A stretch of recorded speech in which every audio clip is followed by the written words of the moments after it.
Onse Vader, baie dankie vir die voorreg om die woord te mag lees. En ons prys die heilige naam vir dit. Amen. 'n Goeie dag en vandag is ons jou werklik waar by Johannes 7, hoofstuk 7, nee. Maar net voordat ons afskop, stel jou bietjie hierdie gedagte voor, want dit is waaroor ons gaan lees en wat ons gaan lees. Luister, die lug in Jerusalem was dik van afwagting.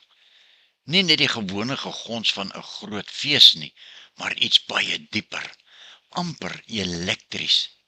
Mense het in gedempte stemme gefluister, wat gedraf het van een na die ander en na 'n sekere figuur in die skare gewys. Het jy hom gesien? Sou 'n mens mompel. Hulle sê, hy, Jesus is terug. Hy het nogal 'n opskudding veroorsaak, hierdie man, Jesus van Galilea. Stories het soos 'n veldbrand versprei. Hy het die siekes genees.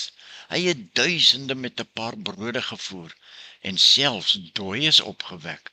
Maar die godsdienstige leiers, hulle het 'n bedreiging gesien, 'n gevaarlike rebel wat die mense ophits, hul gesag uitdaag, selfs beweer dat hy God is. Sy woorde sny deur die geraas en dwing almal om kant te kies. Jy moet kant kies, jy moet kies vir God of teen God. Was hy 'n goeie man? Was hy dalk 'n profeet of 'n bedrieër? Of was hy iets baie meer gewees? Ja, hy was baie meer gewees, want hy is Jesus. En daardie spanning, daardie brandende vraag in die hart van Jerusalem, is waar ons onsself hier in Johannes hoofstuk 7 bevind. Dis 'n storie oor verdeeldheid, twyfel, gewaagde beweringe en die uiteindelike waarheid wat deur die geraas probeer breek. Kom ons kyk wat gebeur volgende. Ons lees nou Johannes 7 vanaf vers 1. En nou kyk ons na die ongeloof van Jesus se broers. Vers 1. Hierna het Jesus in Galilea rondgegaan. In Judea wou hy dit nie doen nie, omdat die Jode daar hom wou doodmaak. Maar die hittefees van die Jode was naby. Jesus se broer sê toe vir hom, Jesus, gaan 'n bietjie hiervandaan na Judea toe, dat jou disippels daar ook die wonderdade kan sien wat jy doen. 'n Mens wat oral bekend wil wees, doen nie iets in die geheim nie. Aangesien jy dan hierdie dinge doen, maak jou openlik aan die wêreld bekend. Selfs sy broers het nie in hom Jesus geglo nie. Jesus sê toe vir hulle, vir my het die tyd nog nie gekom nie, maar vir julle is enige tyd reg. Die wêreld kan vir julle nie haat nie, maar hy haat my, omdat ek openlik verklaar dat sy dade sleg is. Gaan julle maar fees toe. Ek gaan nie na hierdie fees toe nie, omdat die tyd vir my nog nie reg is nie. En dit het hy vir hulle gesê, en hy, Jesus, het daar in Galilea gebly. Vers 10. Nadat Jesus se broers na die hittefees toe vertrek het, het hy self tog ook gegaan. Nie openlik nie, maar onopvallend. Die Jode het toe by die fees na hom gesoek en gevra, waar is hy? Onder die feesmenigte is daar baie oor hom gefluister. Party mense het gesê hy is 'n goeie man, maar ander het gesê nee, hy mislei die mense. Tog het niemand openlik oor hom gepraat nie, omdat hulle bang was vir die Jode. Toe die feestyd al halfpad verby was, het Jesus na die tempel toe gegaan en die mense daar geleer.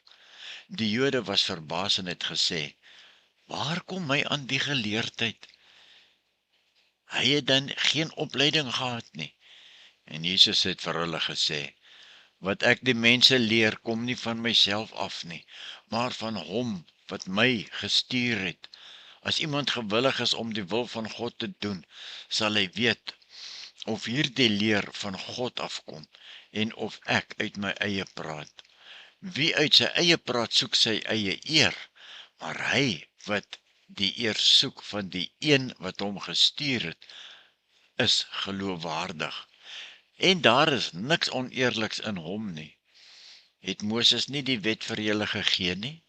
En tog hou nie een van julle die wet nie. Waarom wil julle my dan doodmaak? Jy is van die duiwel besete, het die mense uitgeroep. Wie wil jou doodmaak? Jesus het toe verder vir hulle gesê, julle is almal ontsteld oor een ding wat ek gedoen het, omdat Moses die besnydenis vir julle gegee het. En eintlik kom dit nie eens van Moses af nie, maar van die aartsvader.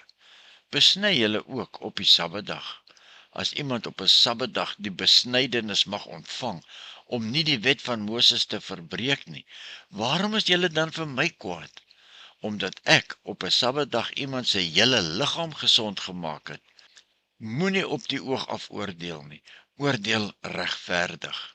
Ja, Jesus is die Christus, vers 25.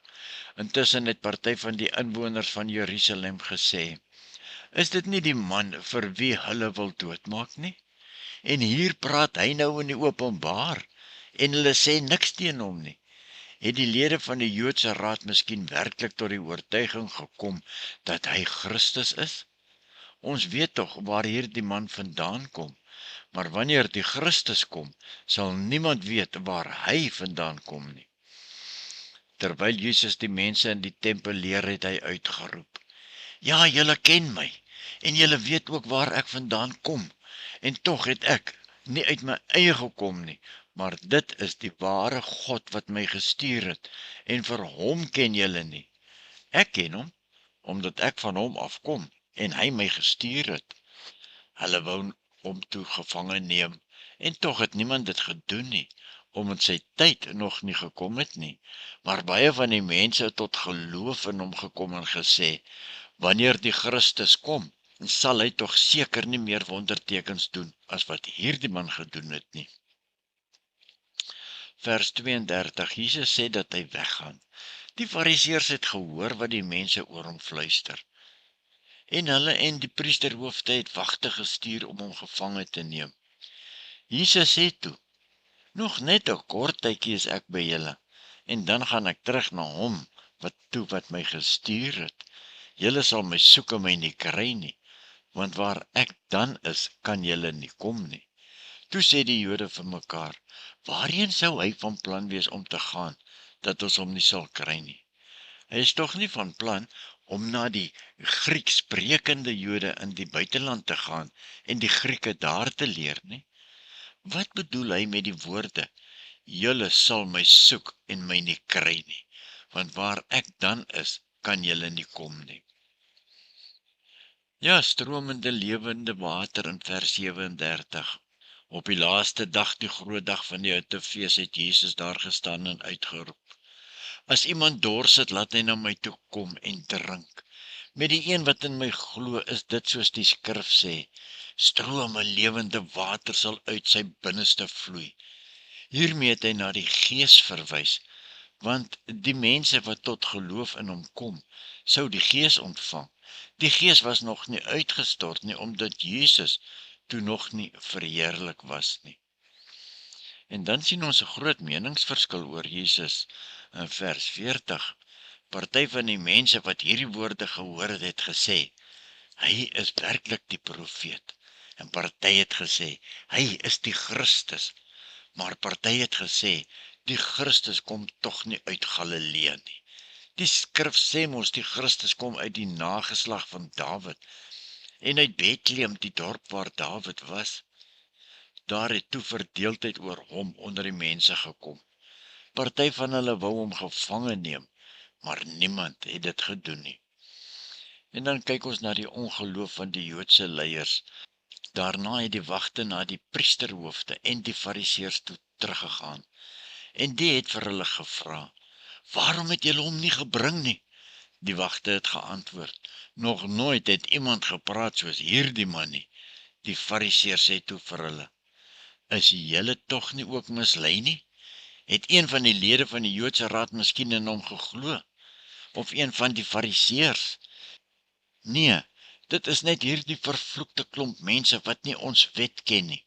Ons wet, nee. Vers 50, Nicodemus, wat voorheen na Jesus toe gekom het, en wat een van hulle was, sê toe vir hulle, Volgens ons wet kan ons mos nie sommer iemand veroordeel, sonder om eers sy kant van die saak te hoor en vas te stel wat hy doen nie. Hulle sê toe vir hom, jy kom tog ook nie van Galilea af nie. Ondersoek die skrif en jy sal sien dat God niemand wat uit Galilea kom as profete roep nie. Tot sover vandag. En dan 'n naskrifgedagte. Luister 'n bietjie mooi. Sy woorde het deur die geraas gesny en almal gedwing om kant te kies. Dit was Jesus. Daardie spanning, daardie brandende vraag in die hart van Jerusalem, is waar ons onsself in Johannes hoofstuk 7 bevind. En dit sluit jou in, wat nou tot hier geluister het. Terwyl ons hierdie hoofstuk verken, watter voordele of vooropgestelde idees bring ons dalk na die verhaal van Jesus? En hoe oop is ons werklik daarvoor om dit uit te daag? Seën, vrede en genade vir julle geliefde kinders van God, vir wie God so lief is. Ja, en dit sluit jou in wat nou hier saam met ons gelees en geluister het. Amen.